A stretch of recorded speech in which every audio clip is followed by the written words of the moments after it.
good morning po sa inyo lahat yan.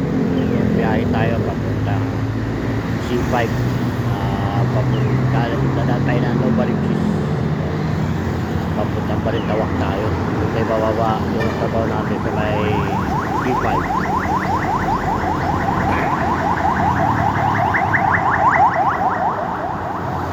Dito tayo ngayon nakahabang masasakyan natin guys dito sa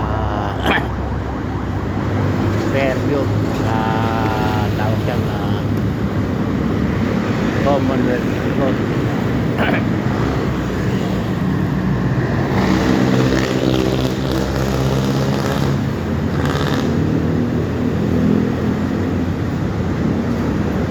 Yan, papunta tayo doon.